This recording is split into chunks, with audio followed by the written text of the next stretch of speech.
boys and girls, it is Mrs. Perugini. So today we are going to start reading workshop, and we are going to talk about how reading is thinking. So for today, we always like to have a learning target about what our goal is for today. So I'm going to read it out loud to you. You guys can read along with me at home. I can read silently and do not talk with others, so I can do my best thinking while reading.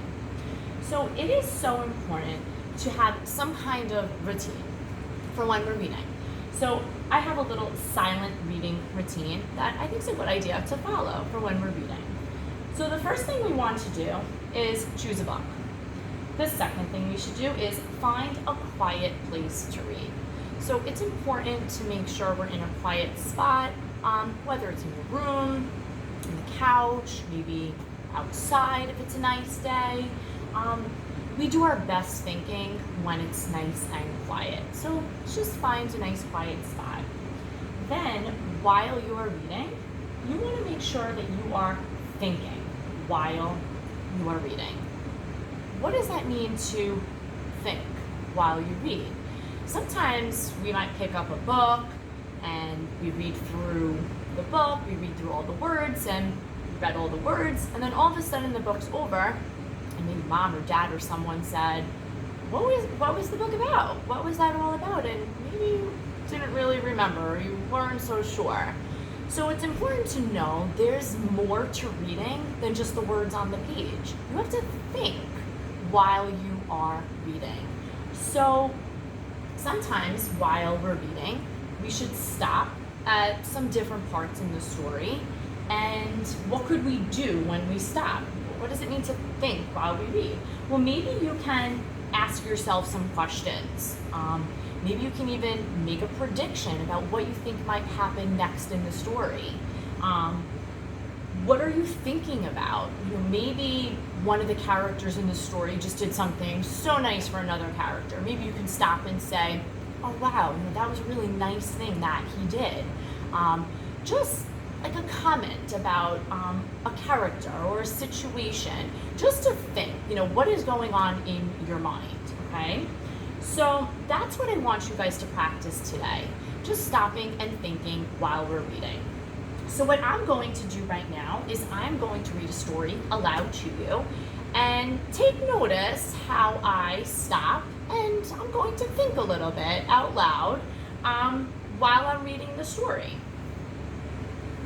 So I chose this book. I like to read this story in the beginning of every school year. It's called Bullies Never Win by Marjorie Huler. Jessica was a worrier. She worried night and day.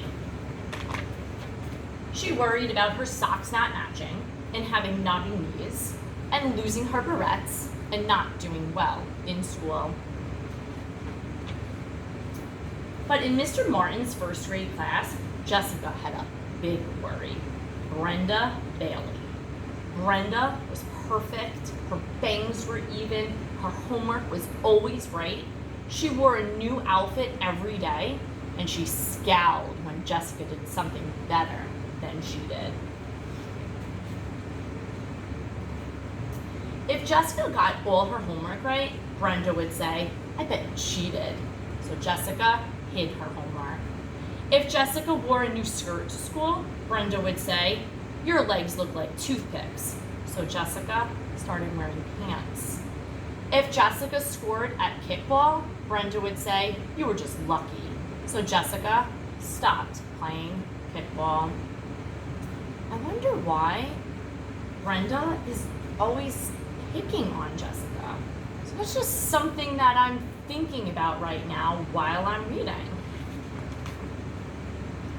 Brenda never asked Jessica to sit with her at lunch. Instead, Brenda sat with all her friends, and Jessica sat alone. Jessica got tired of sitting by herself, so one day, she tried sitting at Brenda's table. Look who's here, Toothpick! Jessica's eyes started to sting. She blinked to keep from crying. She left the cafeteria without finishing her lunch. After school, Jessica went to her room. She stared at the wall. She worried. What terrible thing would Brenda say next? Jessica thought about Mr. Martin. He had told the class that sometimes bullies stop bullying if you just ignore them. But how could Jessica ignore a bully who was always in her face? Wow, I really hope that she will listen to her teacher's advice. That sounds like some good advice. Maybe just try ignoring her and maybe she'll stop. Let's find out. At dinner, Dad asked, "How was school?" Jessica stared at her food. "What's wrong?" asked Mom. "Nothing," said Jessica. That night, Jessica couldn't fall asleep. She squeezed her eyes shut, tried to count sheep, but instead she saw perfect little Brendas leaping over the fence. The next morning, her eyes felt as dry as sand and her stomach hurt. "Can I stay home today?" she asked Mom. Her mother felt her forehead. "You don't feel hot." "I have a stomach ache," said Jessica. "I guess you are sick," said Mom. "Go back to bed." Immediately, Jessica's stomach felt better. But she knew she couldn't avoid Brenda forever. So the following day, Jessica went to school. All morning, Jessica ignored Brenda, but at lunchtime, she discovered that Mom had packed her sandwich in Tom's lunchbox. She tried to shove it behind her back before Brenda could see, but she wasn't quick enough. "Toothpick has a boy's lunchbox," Brenda said to everyone. Jessica's cheeks felt like chili peppers. How could Mom have made such a mistake? "Come sit over here," called Anita. Jessica quickly sat down next to Anita and her friends. "That Brenda's such a bully," said Anita. "You should stand up to her." But Jessica couldn't. I'm so happy that Anita called over Jessica to her table. I think that was such a nice thing for her to do. Do you think that maybe Jessica might stand up to Brenda? I hope so. I hope she will. Let's find out. When she got home, Jessica told her mother, "You packed my lunch in Tom's lunchbox. It's a boy's lunchbox." "I was in a hurry," said Mom. "I'm sorry." She paused. "What difference does it make? Your lunch is your lunch, no matter what it's packed in." "It makes a big difference," said Jessica, and she burst into tears. "This can't be just about lunchboxes," said Mom. "It's about Brenda," said Jessica, hiccuping between sobs. "She picks on me. She calls me Toothpick. Today she teased me about Tom's lunchbox." "That's terrible," said Mom. "Have you told her how you feel?" "No," cried Jessica. "Then she'd really make fun of me." "Why don't you talk to Mr. Martin?" suggested Mom. "If he knew that Brenda was bullying you, he'd do something about it."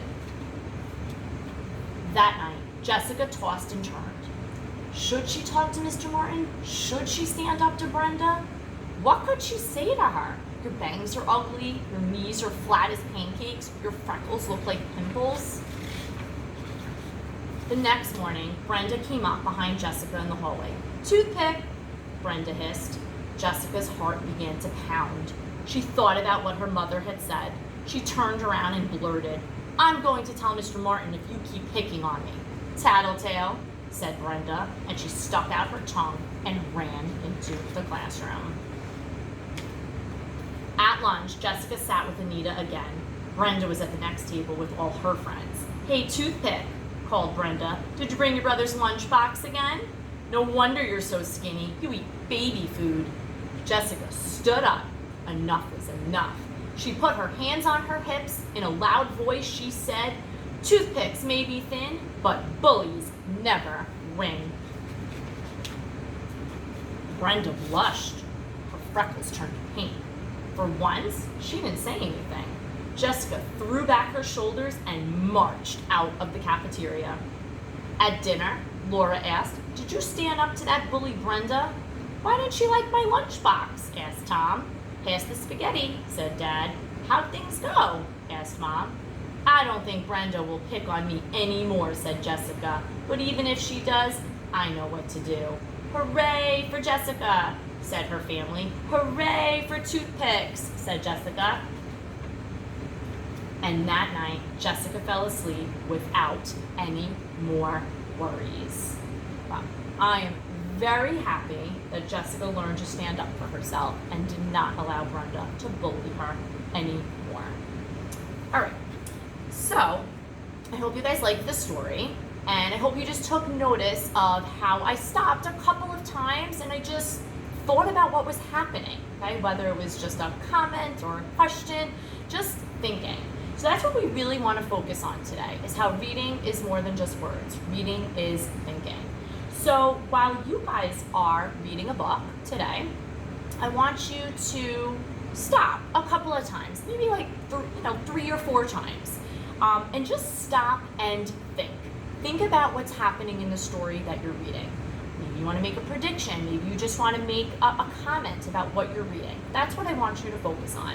And then in your Google Classroom, you're going to find a question that your teacher posted where you're going to write down or type in the book that you read and the questions that maybe you had or the thoughts that you had while you were reading the story.